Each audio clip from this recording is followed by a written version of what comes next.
जय हिंद दोस्तों। आज हम लोग लाइट प्रकाश के बारे में सारे क्वेश्चन को देखेंगे, है ना। आप शुरू से लास्ट तक बने रहें। अच्छे क्वेश्चन हैं, सभी एग्जाम के लिए इम्पोर्टेंट है। प्रकाश, लाइट, प्रकाश की प्रकृति, नेचर ऑफ लाइट, शुरू से लास्ट तक बने रहें।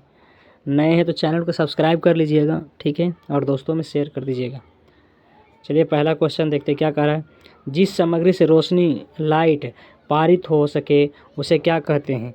यानी लाइट पारित हो सके मतलब जिस सामग्री यानी जिस वस्तु से, जिस पदार्थ से रोशनी, लाइट पार हो जाए, पारित मतलब पार हो जाए, आर पार हो जाए, उसे क्या कहते हैं, ये कह रहा है। तो ट्रांसपेरेंट कहते हैं। ट्रांसपेरेंट ये इंग्लिश नाम है, इसको हिंदी में बोलते हैं पारदर्शी। क्या बोलते हैं? पारदर्शी। पारदर्शी किसे कहते हैं? तब ऐसा वस्तु जिससे प्रकाश आसानी से पार कर जाए उसे पारदर्शी वस्तु कहते हैं। ट्रांसलूसेंट में क्या होता है? अपारदर्शी, इससे प्रकाश पार नहीं करे उसे अपारदर्शी पदार्थ कहते हैं, ठीक है। चलिए इसको थोड़ा डिटेल में भी देख लेते हैं। क्वेश्चन क्या रहा, ऐसी सामग्री जिससे रोशनी बिना बिखरे हुए, है ना, आर पार हो जाती है, मैंने बिना पार कर जाए, उसे पारदर्शी सामग्री कहते हैं, पारदर्शक सामग्री कहते हैं, पारदर्शी वस्तु कहते हैं ना। यह प्रकाश का एक महत्वपूर्ण भौतिक गुण है जिसका प्रयोग प्रकाशिकी में किया जाता है ना। ऑप्टिक्स यानी प्रकाशिकी में किया जाता है, ठीक है। चलिए इससे रिलेटेड रहिए, बहुत क्वेश्चन आएगा, इससे ऐसा क्वेश्चन और भी आएगा। चलिए नेक्स्ट क्वेश्चन में क्या कर रहा है, कर जिन पदार्थों से होकर वस्तुओं को स्पष्ट रूप से नहीं देखा जा सकता उसे क्या कहते हैं? पारभासी कहते हैं। उसे क्या कहते हैं? पारभासी। जिस वस्तु से वस्तु के आर पार नहीं जा प्रकाश उसे पारदर्शी, अपारदर्शी कहते हैं, यानी पारभासी कहते हैं। यानी घिसा हल्का हल्का दम पार करे, इस प्रकार से। जैसे जिससे बिल्कुल पार प्रकाश नहीं करेगा उसे अपारदर्शी कहेंगे। जिससे हल्का हल्का दम जाएगा दम उसे पारभासी कहेंगे, ठीक है। दम देखिए, जिन पदार्थ से होकर वस्तुओं को स्पष्ट रूप से नहीं देखा जा सकता उसे पारभासी कहते हैं। धुंधला धुंधला दम दिखाएगा। पारभासी पदार्थ के उदाहरण जैसे चिकना कागज, घिसा हुआ कांच, इसे हल्का हल्का ऊपरी मैंने दिखेगा, है ना, ऐसा महसूस होगा, दम धुंधला टाइप दिखाई देगा। पारदर्शी से क्या होगा? पारदर्शी से प्रकाश सीधा आर पार दिखेगा। जैसे इसका उदाहरण हो गया कांच, वायु, पानी, जल, ये सब क्या होगा? इसका उदाहरण हो जाएगा, ठीक है। जिन पदार्थों से होकर वस्तुओं का स्पष्ट रूप से देखा जा सकता है उन्हें पारदर्शी पदार्थ कहते हैं। जैसे कांच, ये सब क्या हो गया? ये पारदर्शी पदार्थ है। अपारदर्शी में जिससे वस्तु से प्रकाश पार ही नहीं करेगा वो अपारदर्शी। जैसे मानव से प्रकाश पार नहीं करेगा, आर पार नहीं होगा, मानव क्या हो जाएगा? अपारदर्शी हो जाएगा, ठीक है। यहाँ पारदर्शी की भी परिभाषा दिया हुआ है, देखिए। पेपर, धातुएं, लकड़ी, सब क्या अपारदर्शी से प्रकाश पार नहीं करेगा। नेक्स्ट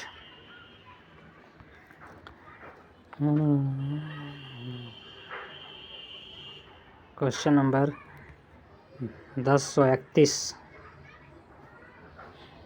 कर टिंडल प्रभाव प्रकाश के खाली स्थान से संबंधित है। टिंडल प्रभाव किससे संबंधित है? प्रकीर्णन से, है ना। टिंडल प्रभाव प्रकाश के प्रकीर्णन से संबंधित है। टिंडल प्रभाव प्रकाश के प्रकीर्णन से संबंधित, ठीक है।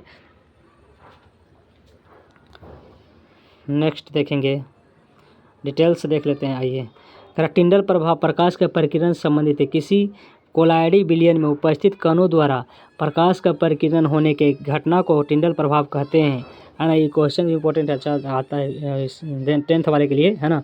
इसे छोटे छोटे निलंबित कणों वाले विलयन द्वारा भी देखा जा सकता है। इस प्रभाव का नाम जॉन टिंडल के नाम पर रखा पड़ा था। नीला प्रकाश लाल प्रकाश की तुलना में बहुत प्रकीर्ण होते हैं क्योंकि नीले प्रकाश की आवृत्ति अधिक होती है ना। उसके नीले प्रकाश की तरंग आवृत्ति फ्रीक्वेंसी अधिक होता है, ठीक है। तो नीला प्रकाश लाल प्रकाश की तुलना में बहुत प्रकीर्णित होते हैं, ठीक है, बहुत प्रकीर्णन करते हैं नीला, ठीक है। नेक्स्ट क्वेश्चन क्या करा है, निर्वात प्रकाश का वेग कितना होता है। निर्वात प्रकाश की चाल होता है 3 × 10⁸ मीटर प्रति सेकेंड, है ना। तो ए ऑप्शन सही है, 3 × 10⁸ मीटर प्रति सेकेंड। ये देखिए 3 × 10⁸ मीटर प्रति सेकेंड, मीटर प्रति सेकेंड है। इस प्रकार भी रह सकता है, यहाँ माइनस लगा मीटर प्रति लगा, है ना, बटा में ऊपर जाकर माइनस में किया है। चलिए इसका भी थोड़ा डिटेल देखते हैं। क्या करें, प्रकाश एक प्रकार की ऊर्जा है जो विद्युत चुंबकीय तरंग के रूप में संचारित होती है। इसकी तरंग दैर्घ्य 3900 एंगस्ट्रम से 7800 एंगस्ट्रम के बीच होता है। प्रकाश की चाल विभिन्न माध्यमों में भिन्न होती है, ठीक है।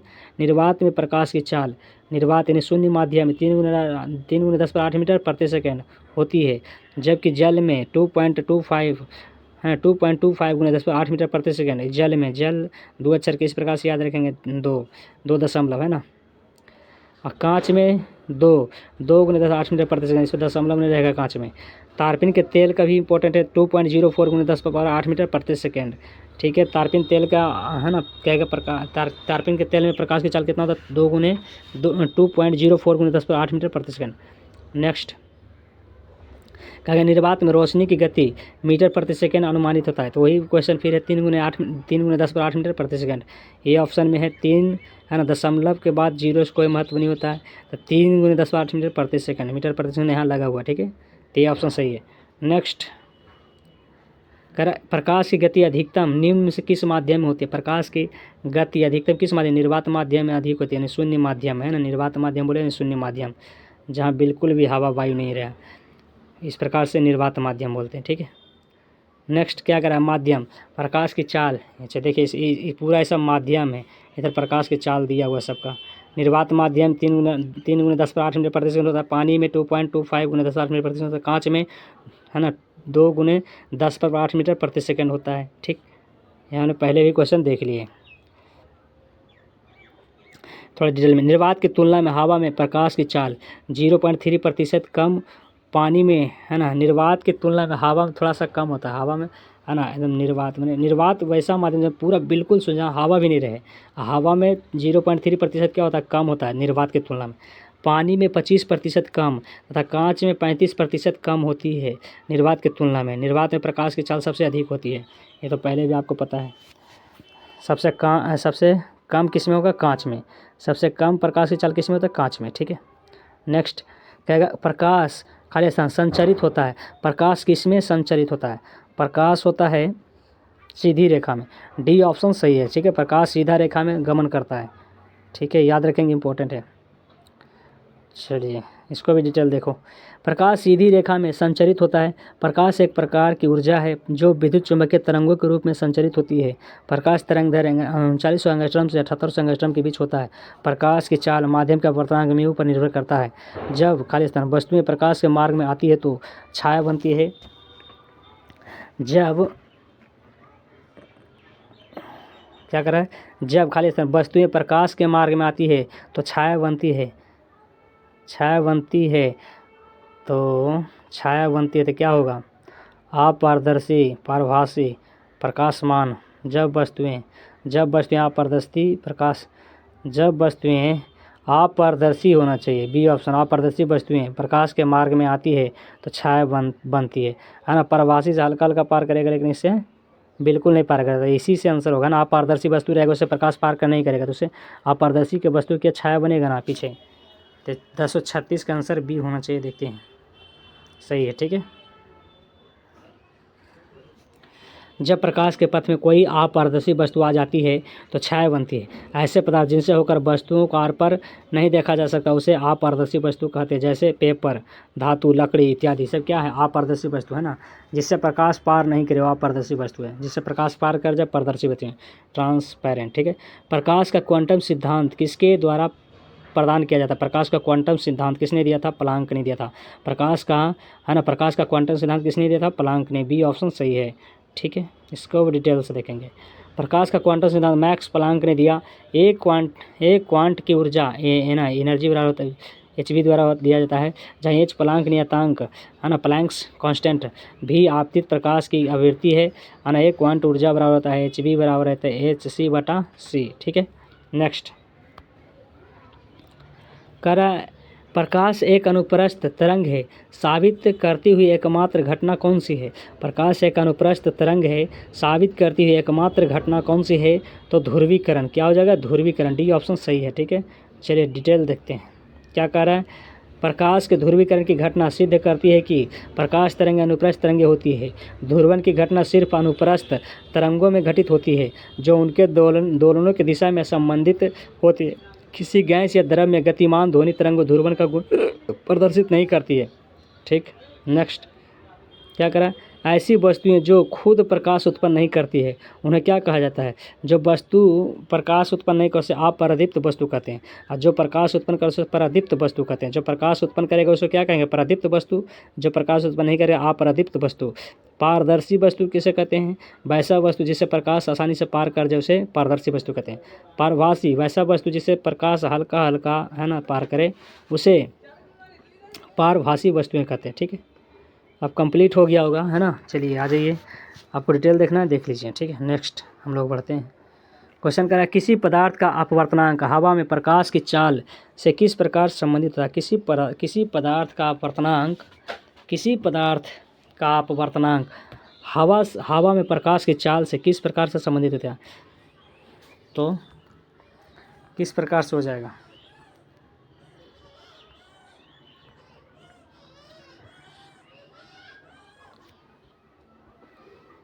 तो कह रहा है अपवर्तनांक बराबर हवा में प्रकाश की चाल गुने पदार्थ में प्रकाश की चाल। नहीं, ये नहीं होता। अपवर्तनांक बराबर होता है फार्मूला क्या, हवा में प्रकाश की चाल बटा उस माध्यम प्रकाश की चाल क्या बटा होता है, अनुपात होता है ना। ये अपवर्तनांक बराबर फार्मूला लिखाए थे, वही फार्मूला है। देखिए अपवर्तनांक बराबर ये सही है। अपवर्तनांक चाल हवा में प्रकाश की चाल बटा पदार्थ है प्रकाश की चाल। हवा में प्रकाश की चाल, हवा वाला प्रकाश की चाल लिखना है, बटा में प्रकाश की चाल। ठीक है, प्रकाश की चाल कितना है वो नीचे में लिखाएगा, और निर्वात में प्रकाश की चाल 3 में ऊपर ऊपर लिखाएगा, नीचे लिखाएगा, यानी डी ऑप्शन सही है। ठीक है, अपवर्तनांक बराबर निर्वात में प्रकाश की चाल बटा उस माध्यम प्रकाश की चाल, तो लिखेगा कि निरपेक्ष अपवर्तनांक पदार्थ का अपवर्तनांक हवा में प्रकाश की चाल बटा पदार्थ में प्रकाश की चाल। ठीक है, आ जाइए 1040 के बाद आ जाएगा 1041।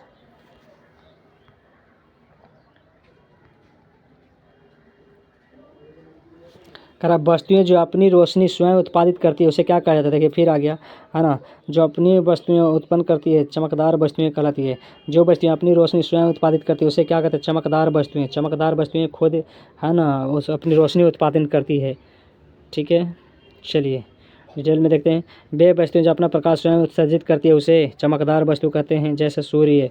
वे वस्तुएं जो स्वयं सूर्य की तरह प्रकाश उत्सर्जित करती है उसे दीप्त पिंड कहते हैं, है ना। सूर्य, चंद्रमा, ये सब क्या हैं, खुद प्रकाश उत्सर्जित करते हैं। नेक्स्ट कहेगा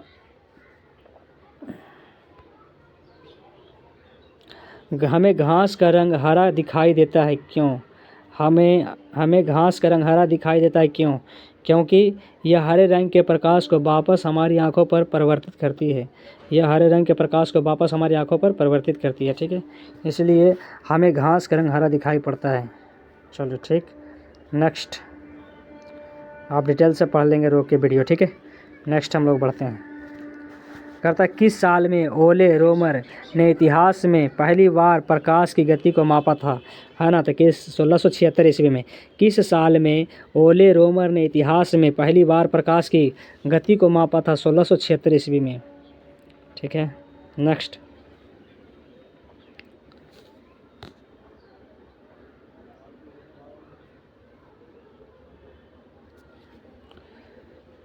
कह रहा सूर्य की रोशनी में हरे रंग का दिखाई देने वाला एक कपड़ा लाल रोशनी में देखे जाने पर काले रंग का दिखाई देना क्यों शुरू होता है। सूर्य की रोशनी में हरे रंग का दिखाई देने वाला एक कपड़ा, है ना, लाल रोशनी में देखे जाने पर काले रंग का दिखाई देना क्यों शुरू हो जाता है, काला रंग का दिखाई देना पड़ जाता है ना। ऐसा क्यों होता है। कपड़ा लाल रंग की तरंग आयाम को पूर्णतः अवशोषित कर लेता है, या अपवर्तन की वजह से होता है, या प्रकाश के प्रकीर्णन की वजह से होता है। कौन सा आंसर होगा, ये ऑप्शन ना, ये ऑप्शन सही है। ठीक है, ये ऑप्शन ही होगा। कपड़ा लाल रंग की तरंग आयाम को पूर्णतः अवशोषित कर लेता है। कपड़ा जो होता है लाल रंग की तरंग को आयाम को पूर्णतः अवशोषित कर लेता है, इसके वजह से। ठीक है, इम्पोर्टेंट था, ऐसे क्वेश्चन पूछते हैं। नेक्स्ट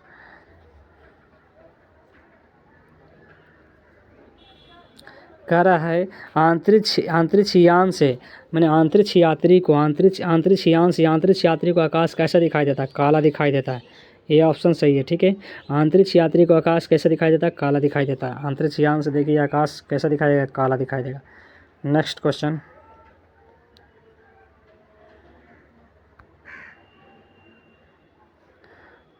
क्वेश्चन कर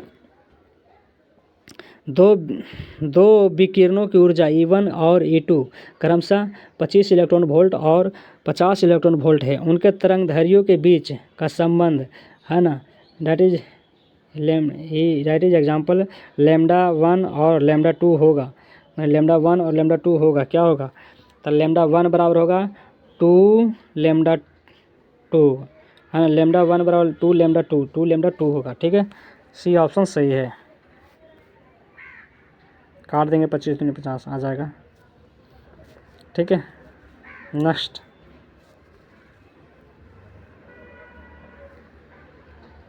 कर गली के पीले लाइट में किसका प्रयोग किया जाता है? गली के पीले लाइट में किसका प्रयोग किया जाता है? गली में जो पीला लाइट लगा रहता है किसका प्रयोग किया जाता है? तो उसमें कौन सा सोडियम रहता है ना। पीला वाला जो बर्ता है उसमें क्या रहता है? सोडियम मिला हुआ रहता है। ठीक है, पीले लाइट या सोडियम वेपर लैंप में सोडियम का प्रयोग किया जाता है। इस लैंप में यू आकार की कांच की एक ट्यूब होती है जिसके सिरों पर 2 ऑक्साइड लेपित टंगस्टन इलेक्ट्रोड तथा सोडियम धातु के दोनों दाने तथा नियोन गैस भरी होती है। ठीक है, चलिए नेक्स्ट देखेंगे। क्वेश्चन कर रहा है प्रकाश सबसे अधिक गति किसमें यात्रा करता है? प्रकाश निर्वात माध्यम प्रकाश की गति सबसे अधिक होता है। ठीक है, निर्वात माध्यम प्रकाश के चाल कितना 3 × 10 मीटर प्रति सेकंड। ठीक है, फिर वही क्वेश्चन आया है। विभिन्न माध्यम प्रकाश की चाल, माध्यम प्रकाश की चाल बताना है। निर्वात में प्रकाश की चाल ऐसा ही लिख दिया डिटेल से। 3 × 10 मीटर प्रति सेकंड होता है।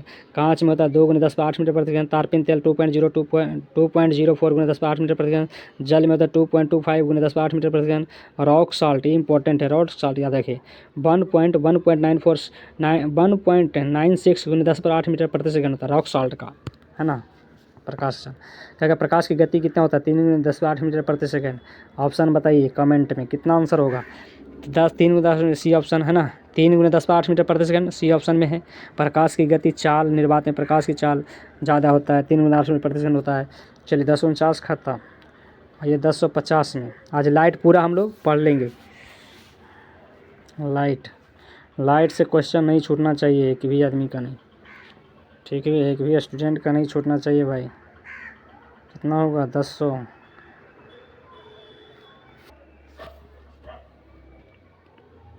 कह रहा है हवा में प्रकाश की चाल कितना होता है?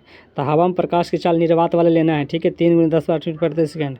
निर्वात में प्रकाश चाल, हवा में प्रकाश की चाल यही ठीक होता है। 3 थोड़ा सा कम होता है हवा में, लेकिन वही ठीक है। निर्वात अथवा हवा में प्रकाश की चाल यही होता है। ठीक है, देखो लिख दिया अथवा सी ऑप्शन। ठीक, नेक्स्ट कह रहा किसी माध्यम की प्रकाश की चाल परिवर्तित करने की क्षमता को इसके द्वारा भी व्यक्त किया जा सकता है ना। किसी माध्यम के प्रकाश को परिवर्तित करने की क्षमता को किसके द्वारा व्यक्त किया जाता है?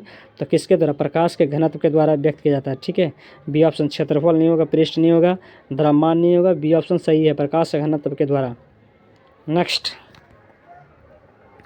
कह रहा जब प्रकाश विरल माध्यम से सघन माध्यम प्रवेश करती है, विरल माध्यम से सघन माध्यम है तो क्या होगा? लंब से दूर भागेगा। ठीक है, कहाँ है देखो तो क्या करा है? इसकी गति पहले कम होती है फिर बढ़ती है, इसकी गति बढ़ती है, इसकी गति कम हो जाती है। हाँ, कम तो होना ही है। इसकी गति पूर्वता रहती है, नहीं पहले जैसा थोड़ी रहेगा। विरल माध्यम माने अभी साफ सुथरा वायु माध्यम, विरल माध्यम में वायु माध्यम एगो, उसके बाद सघन माध्यम चल जाओ, जल वाला जल में पानी कांच में चल जाओ तो क्या होगा? प्रकाश की गति कम ना हो जाएगा, सी ऑप्शन सही है। ठीक है, प्रकाश की गति क्या हो जाएगा? कम हो जाएगा। डिटेल से बताया है क्लास में। ठीक है, नेक्स्ट करा एक माध्यम जिसका अपवर्तन सूचकांक 1.5 है में प्रकाश की गति कितना होता है? प्रकाश की फिर वही क्वेश्चन आ गया, कैसे कह रहा था? अपवर्तनांक 1.5 है तो प्रकाश की गति निकालना है। तो प्रकाश की गति निकालना है तो अपवर्तनांक बराबर फार्मूला क्या आप जानते थे कि यहाँ लिखा हुआ है। ठीक है, अपवर्तनांक बराबर निर्वात है प्रकाश की चाल 3 × 10⁸ मीटर प्रति सेकंड देखेंगे। माध्यम प्रकाश की चाल कितना है? 1.5। इसको नीचे रखेंगे, है ना, ये पहले भी बताया है। इसको भागा देंगे तब दशमलव हटेगा ऊपर जाएगा तो 0, 30 बन जाएगा, 15 दूनी 30, यानी 2 × 10⁸ मीटर प्रति सेकंड कहाँ है? बी ऑप्शन में है, 2.0 × 10⁻⁻⁰ प्रति सेकंड। ठीक है, बी ऑप्शन सही है। ठीक, ऐसा क्वेश्चन ऑब्जेक्टिव में आता है। नेक्स्ट क्या? वह क्षेत्र जहाँ स्रोत से आने वाला पूरा प्रकाश अवरुद्ध हो जाता है क्या कहलाता है? वह क्षेत्र जहाँ स्रोत से आने वाला पूरा प्रकाश अवरुद्ध हो जाता है क्या कहलाता है? उपछाया कहलाता है, परछाया कहलाता है, छाया कहलाता है, एंटुम्ब्रा कहलाता है, तब परछाया कहलाता है। क्या कहलाता है? परछाया कहलाता है, बी ऑप्शन हो जाएगा। ठीक है, उपछाया मतलब हल्का हल्का आता है, छाया मतलब परछाया हो जाएगा, परछाया आंसर हो जाएगा। डिटेल से देखते हैं। वह क्षेत्र जहाँ से स्रोत से आने वाला पूरा प्रकाश अवरुद्ध हो जाता है तब परछाया कहलाता है। वह प्रकाश के विस्तारित स्रोत से अपारदर्शी वस्तु की छाया बनती है तब यह छाया एक समान काली नहीं होती है। इस छाया में 2 भाग होते हैं। छाया का मध्य भाग अधिक होता है जिसे परछाया कहा जाता है। परछाया के चारों ओर का कम काला भाग उपछाया कहलाता है। ठीक है, नेक्स्ट। किसी माध्यम के प्रकाश को अपवर्तित करने की क्षमता को कैसे व्यक्त किया जाए? किसी माध्यम के प्रकाश को अपरिवर्तित करने की क्षमता को कैसे व्यक्त करेंगे? प्रकाशिक द्रव्यमान, प्रकाशिक घनत्व, प्रकाशिक आयतन, प्रकाशिक भरम, नहीं प्रकाशिक घनत्व। ठीक है, प्रकाशिक द्रव्यमान, प्रकाशिक घनत्व, बी ऑप्शन होना चाहिए। ठीक है, आंसर देखते हैं 1055 के क्या होता है? 1055 के बी ऑप्शन सही है। ठीक है, ये लास्ट क्वेश्चन रहेगा भाई, नेक्स्ट टाइम चलेगा प्रकीर्णन का क्वेश्चन। किसी माध्यम के प्रकाश को अपवर्तित करने की क्षमता को प्रकाश का घनत्व से व्यक्त करते हैं। ठीक है, तो हम बोला तो है ना, यही आंसर हो गया। ठीक है, नेक्स्ट चलेगा प्रकाश का प्रकीर्णन। पहला टॉपिक आज रहेगा प्रकाश लाइट से। शुरू से लास्ट तक बनाने के लिए थैंक यू। नए हैं तो चैनल को सब्सक्राइब कर लीजिए।